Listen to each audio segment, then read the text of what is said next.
Hi everyone, and welcome back to my channel. This is video 3 of this series. This video is called How Long Should You Intermittent Fast?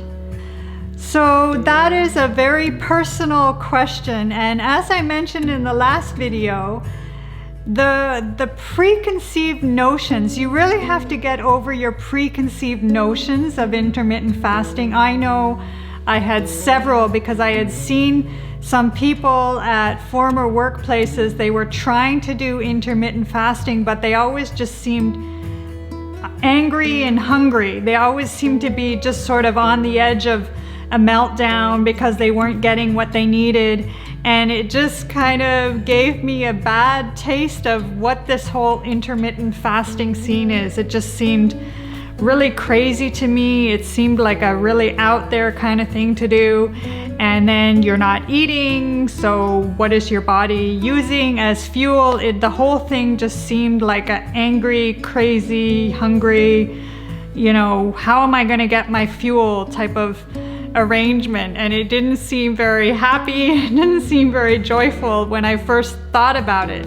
And I thought it was very fringe, very out there. I'd heard about grazing and snacking, you know, trying to snack all day long. And this is the complete opposite of snacking. This is fasting. So fasting is just a whole different ball game. You have to understand the rules of the game. You have to understand how your body is operating now. You have to get your body into that state where it's ready to do intermittent fasting. You don't want to go from full-on eating sugar and carbs and rice and bread and pasta and things to overnight just going right into fasting. So if there's any way to do it step by step, I would highly recommend that. So in the last video, I recommended just starting, keeping everything as complete normal, but just having a tea or coffee or a hot drink with MCT oil 2 or 3 times a day. And that is a way to get your body into ketosis. Once you get your body into ketosis, you will be ready to do intermittent fasting. And I'm going to get into this in future videos, but for example, one way to start is you skip 1 meal a day. So you either on either end, you either skip breakfast or you skip dinner, whatever you prefer.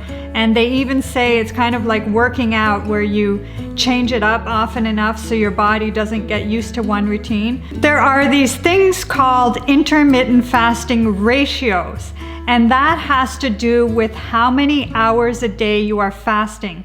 So just as an example, just as a basic example, let's just say you decide to skip breakfast and you start eating at 11 a.m.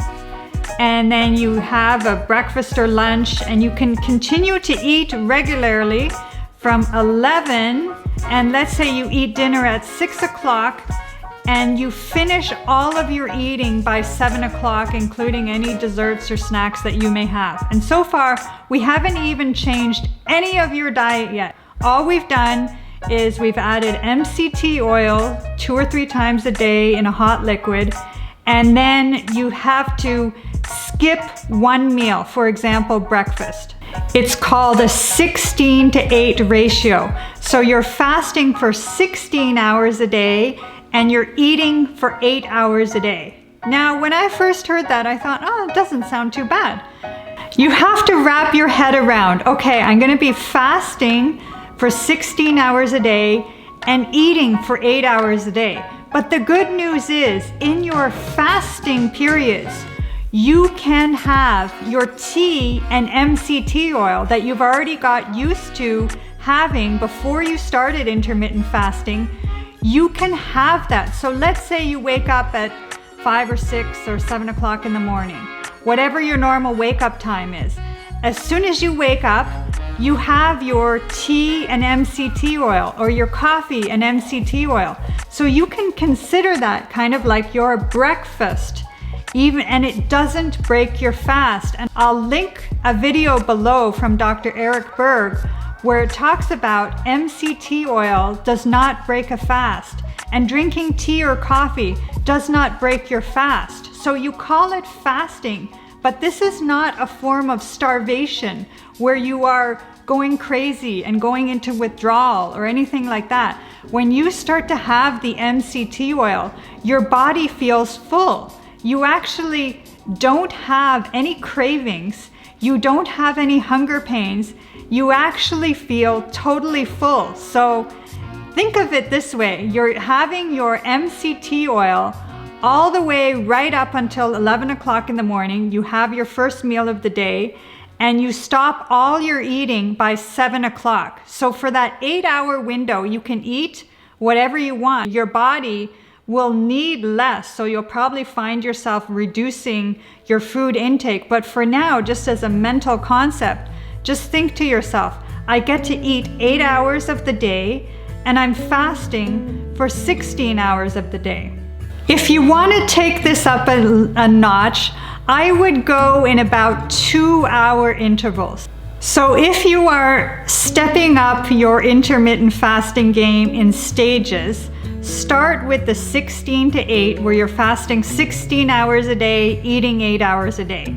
Then I would tighten the window. So let's say you normally eat from 11 to 7. I would go from, so let's make it an hour. So let's go from noon to 6.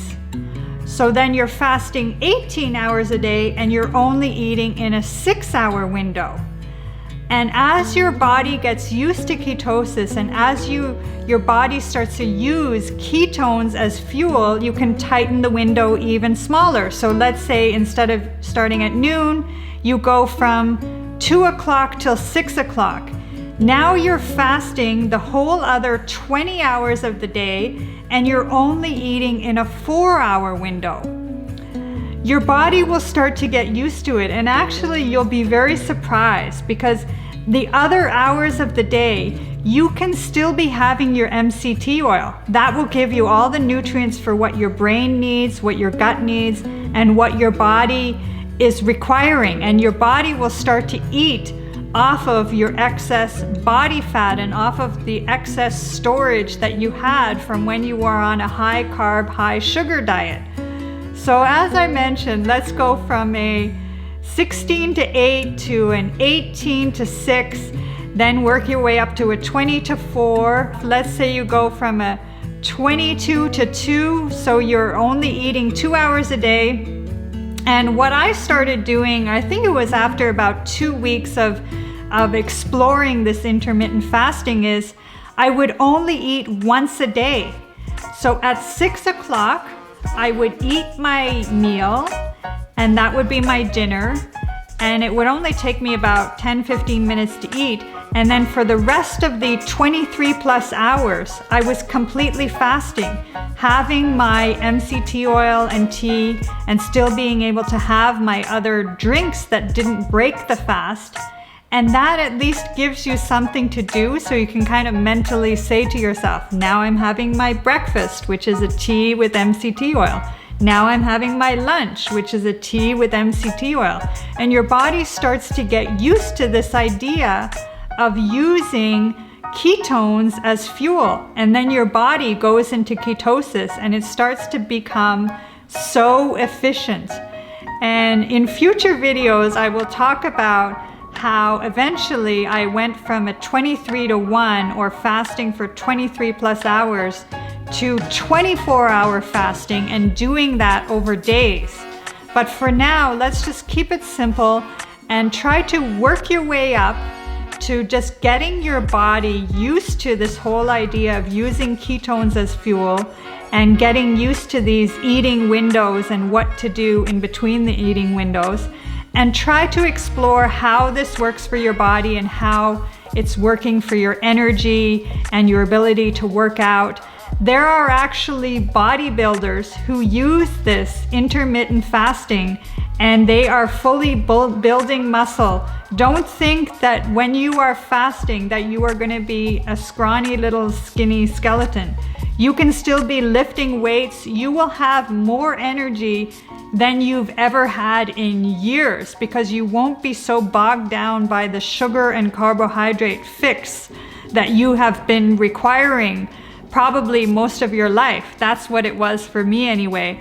and the body fat just starts, you know, the belly fat just starts dissolving right off of you, you'll be absolutely surprised. Your excess weight will start to be burned right off of your body, and it's really an amazing experience. So comment below if you have started even trying with the MCT oil, or what is your experience with intermittent fasting? Have you noticed that your body has got into ketosis?